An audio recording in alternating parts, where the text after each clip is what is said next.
गीता सार अध्याय 8 अक्षर ब्रह्म योग, जिसका अर्थ मृत्यु के समय ईश्वर की प्राप्ति और आत्मा का गूढ़ विज्ञान भी होता है। अर्जुन अब तक श्री कृष्ण के उपदेशों से काफी कुछ समझ चुका था, लेकिन उसके मन में मृत्यु और आत्मा के बारे में कुछ प्रश्न अभी भी बाकी थे। उसने सोचा, यदि भगवान का ध्यान करना और भक्ति करना इतना महत्वपूर्ण है, तो मृत्यु के समय क्या होता है? क्या हम मृत्यु के समय भगवान को प्राप्त कर सकते हैं? इस अध्याय में श्री कृष्ण ने अर्जुन को मृत्यु के समय आत्मा की स्थिति और अक्षर ब्रह्म, जिसका अर्थ अविनाशी ब्रह्म भी होता है, के बारे में विस्तार से समझाया है। अर्जुन ने श्री कृष्ण से पूछा, हे जनार्दन, मृत्यु के समय मनुष्य की आत्मा का क्या होता है? जो लोग आपके बारे में नहीं जानते उनका क्या होता है? और जो आपके प्रति भक्ति रखते हैं वे किस प्रकार आपको प्राप्त कर सकते हैं? अर्जुन की जिज्ञासा इस बात को लेकर थी कि मृत्यु के बाद आत्मा कहाँ जाती है और किस प्रकार मनुष्य अपनी अंतिम यात्रा के समय ईश्वर को प्राप्त कर सकता है।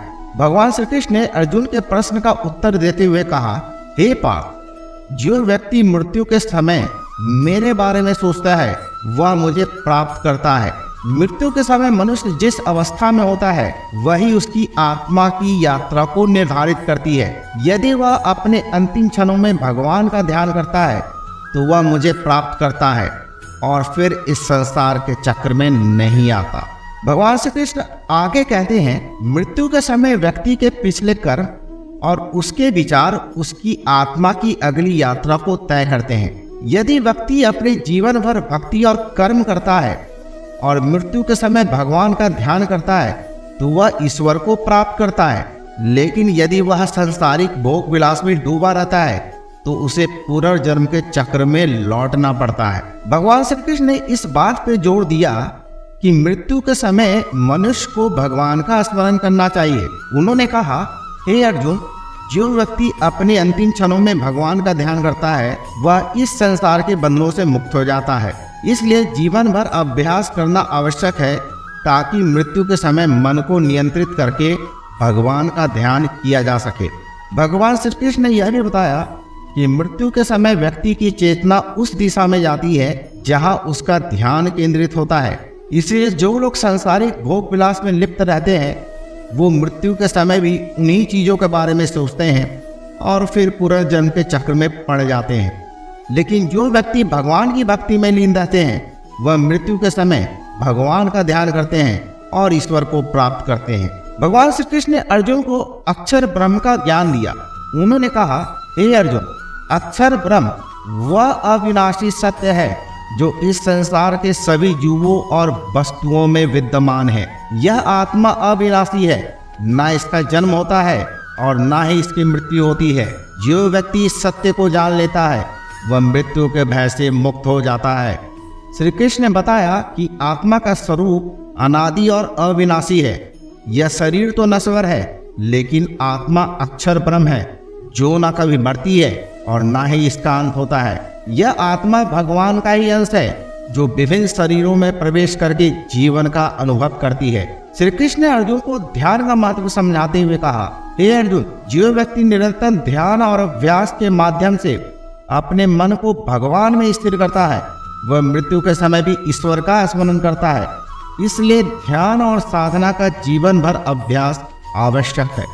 उन्होंने कहा, ध्यान के माध्यम से व्यक्ति अपने मन और इंद्रियों को नियंत्रित कर सकता है। जब मन भगवान में लीन हो जाता है तो व्यक्ति मृत्यु के समय भी भगवान का ध्यान करता है और ईश्वर को प्राप्त करता है। श्री कृष्ण ने अर्जुन को बताया कि जो व्यक्ति भगवान की भक्ति में लीन रहता है और मृत्यु के समय भगवान का स्मरण करता है वह परम धाम को प्राप्त करता है। उन्होंने कहा, हे अर्जुन, जो व्यक्ति मुझे अपने अंतिम क्षणों में याद करता है वह मेरे परधाम को प्राप्त करता है, जहाँ से फिर उसे कभी जन्म और मृत्यु के चक्र में नहीं आना पड़ता। परम धाम वह स्थान है जहाँ आत्मा सदा के लिए मुक्त हो जाती है और भगवान के साथ एक हो जाती है। वहाँ कोई दुख, शोक और जन्म मरण नहीं होता। यह आत्मा की अंतिम स्थिति है जिसे भगवान की भक्ति के माध्यम से प्राप्त किया जा सकता है। श्री कृष्ण ने अर्जुन को यह भी बताया कि मृत्यु के बाद आत्मा दो मार्गों से जाती है। पहला मार्ग देवयान मार्ग, जिसे प्रकाश मार्ग भी कहते हैं। दूसरा मार्ग पितृयान मार्ग, जिसे अंधकार मार्ग भी कहते हैं। जो व्यक्ति भगवान की भक्ति करता है और आत्मा के अविनाशी सत्य को जानता है, उसकी आत्मा देवयान मार्ग से परम धाम की ओर जाती है। यह मार्ग ईश्वर की ओर ले जाता है, जहां आत्मा को मोक्ष प्राप्त होता है। पर जो व्यक्ति संसारिक भोग विलास में लिप्त रहता है और भगवान की भक्ति नहीं करता, उसकी आत्मा तृतीयान मार्ग से पुनर्जन्म के चक्र में लौटती है।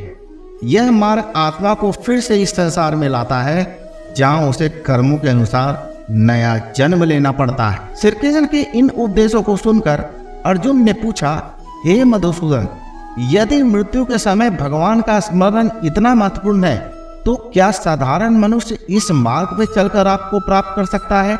श्री कृष्ण ने उत्तर दिया, हे अर्जुन, हाँ, जो व्यक्ति मेरी शरण में आता है और जीवन भर मेरी भक्ति करता है, वो अंततः मुझे प्राप्त करता है, चाहे वह किसी भी जाति, वर्ग या स्थिति का क्यों ना हो।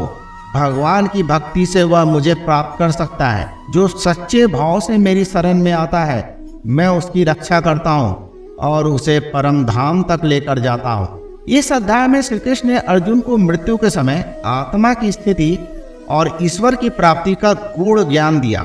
उन्होंने बताया कि जो व्यक्ति मृत्यु के समय भगवान का ध्यान करता है, वह भगवान को प्राप्त करता है और उसे पुनर्जन्म के चक्र में लौटना नहीं पड़ता।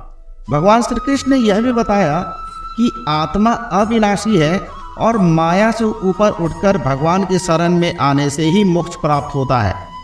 उन्होंने अर्जुन को ध्यान, साधना और भक्ति के महत्व पर जोर दिया और उन्होंने यह बताया कि परम धाम की प्राप्ति कैसे की जा सकती है। इस अध्याय के बाद अर्जुन को यह समझ में आ गया कि जीवन और मृत्यु का चक्र केवल भगवान की भक्ति से समाप्त हो सकता है और आत्मा की सच्ची मुक्ति तभी प्राप्त होती है जब वह ईश्वर के प्रति अनन्य प्रेम और भक्ति करती है। गीता सार अध्याय 8 अक्षर ब्रह्म योग समाप्त।